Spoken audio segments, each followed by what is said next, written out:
Bollywood silver screen presenting I want to stop world war to.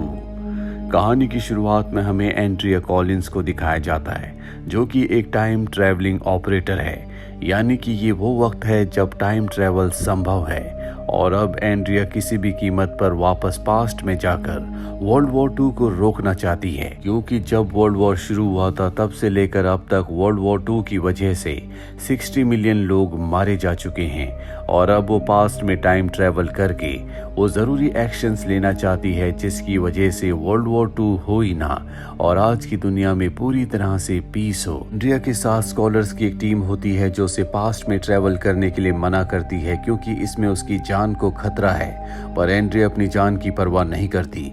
वो चाहती है कि वो कई लोगों की जिंदगी को बचा ले, भले इसमें उसकी जान क्यों ना चली जाए। और अब वो अपनी टीम के साथ मिलकर प्लान बनाती है जिसमें वो एडोल्फ हिटलर के घर में एंटर करेगी और उसे खत्म कर देगी, लेकिन ऐसा करने के लिए उसके पास मात्र 24 घंटे होंगे क्योंकि वो वहां पर उसकी हाउसकीपर बनकर जाएगी और 24 घंटों में अगर उसने अपने प्लान को अंजाम नहीं दिया वो असली हाउसकीपर वापस घर में आ जाएगी। हालांकि इसमें उसकी जिंदगी का रिस्क है, लेकिन अगर वो अपने मकसद में कामयाब हो गई तो वो पूरी तरह से आज के वक्त को बदल देगी। वर्ल्ड वॉर 2 कभी हो गई नहीं, लाखों लोगों की जान बच जाएगी। वो टाइम ट्रैवल करके पास्ट में ब्रोनो ऑस्ट्रिया पहुंच जाती है। ये वो जगह है जहां पर हिटलर का जन्म हुआ था। टाइम ट्रैवल करने की वजह से उसे वॉमिट होना शुरू हो जाती है। वो किसी तरह से अपने आप को संभालती है और तभी उसके पास एक बैगर आता है। एंड्रिया उसे कुछ पैसे देकर वहां से आगे निकल जाती है। तभी उसके पास एक पुलिस ऑफिसर आता और कहता है कि आज से पहले मैंने तुम्हें इस एरिया में कभी नहीं देखा, तुम कौन हो? एंड्रिया घबराती नहीं है, वो बहुत कॉन्फिडेंटली पुलिस ऑफिसर की बातों का सवालों का जवाब देती है, जिससे वो उसे कन्विंस कर लेती है कि वो यहीं आसपास कहीं रहती है। इसके बाद एंड्रिया यहाँ से आगे बढ़ते हुए उस घर के बाहर पहुंच जाती है जिस घर के अंदर एडोल्फ हिटलर रहता है। ये वो वक्त होता है जब एडोल्फ हिटलर एक छोटा बच्चा है। एंड्रिया घर के अंदर जाती है जहां पर उसकी मुलाकात एडोल्फ हिटलर के पिता से होती है। वो बहुत ही स्ट्रिक्ट हैं, साथ ही ओवर प्रोटेक्टिव। एडोल्फ हिटलर के पिता जब एंड्रिया को देखते हैं तो हैरान हो जाते हैं। वो कहते हैं कि तुम्हें 2 दिन बाद आना था, तुम 2 दिन पहले कैसे आ गई? एंड्रिया कहती है कि पिछली जॉब की मैंने सारे काम पहले खत्म कर दिए, इसीलिए 2 दिन पहले मैं यहाँ पर पहुँच गई। वैसे भी मुझे पैसों की बहुत जरूरत है। एडोल्फ हिटलर के पिता कहते हैं कि तुम्हारा इस घर में काम खाना बनाना और सफाई होगी। ये सुनकर एंड्रिया शॉक्ड हो जाती है क्योंकि उसे अब एडोल्फ हिटलर जो कि छोटा बच्चा है उसकी टेक केयर का कोई मौका नहीं मिलेगा, इससे उसका पूरा प्लान बिगड़ सकता है।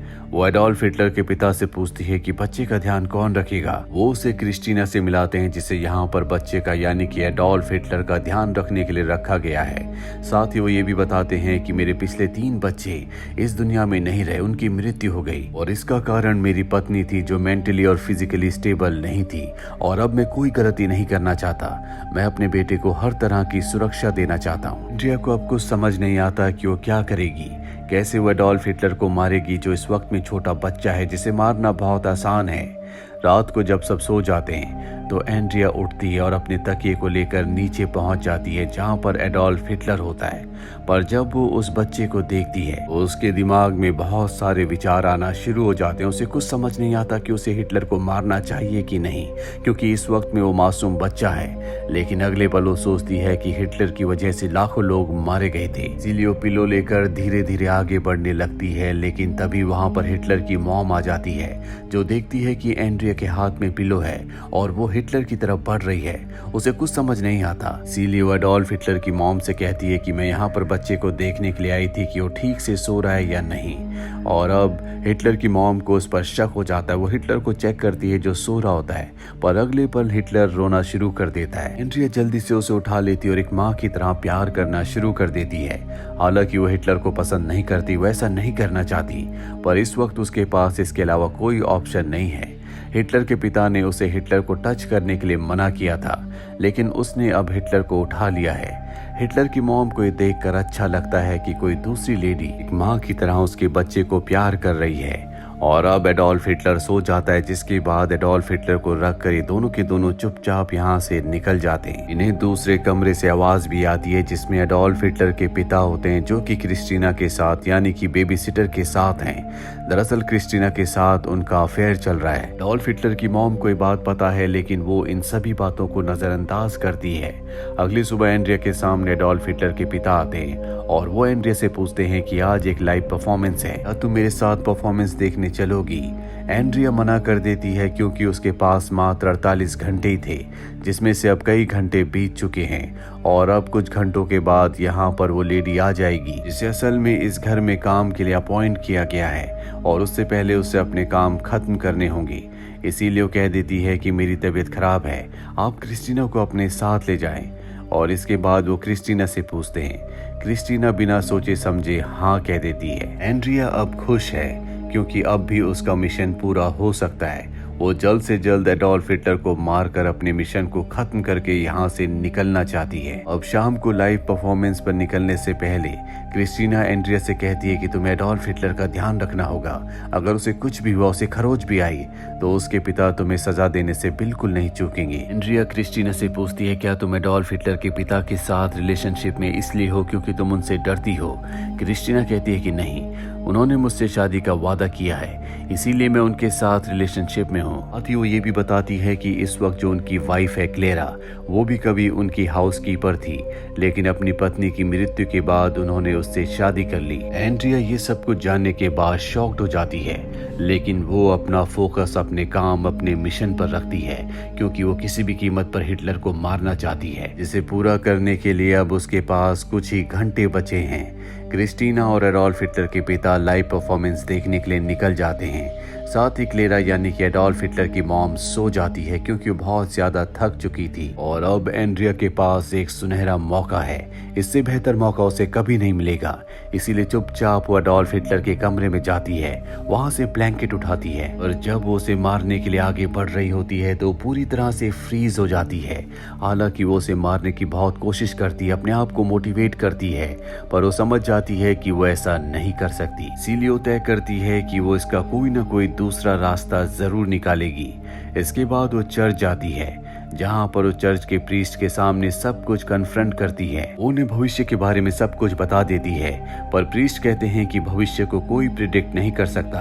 अच्छा तो ये होगा कि भविष्य में आने वाली विपदा को हम किसी तरह से रोक लें। इसके बाद एंड्रिया वहाँ से एडोल्फ हिटलर के घर पर आ जाती है, जहाँ पर वो एडोल्फ हिटलर की मॉम क्लेरा से कहती है कि तुम हिटलर को लेकर यहाँ से भाग जाओ, लेकिन वो साफ साफ मना कर देती है। एंड्रिया पूरी तरह से कंफ्यूज्ड हो चुकी है कि वो क्या करे। एक तो वो उस बच्चे को मार नहीं पा रही होती और साथ ही वो उसे जीने भी नहीं देना चाहती क्योंकि उसकी वजह से लाखों लोगों की भविष्य में मृत्यु होने वाली है। अब उसी शाम को एडोल्फ हिटलर के पिता के घर पर कुछ गेस्ट आते हैं, वो उन्हें अटेंड करने में बिजी होते हैं और उस वक्त एडोल्फ हिटलर पूरी तरह से अकेला होता है और एंड्रिया के पास इससे सुनहरा मौका फिर नहीं आ सकता। वो एडोल्फ हिटलर को अपनी गोद में उठाती है और घर से निकल जाती है।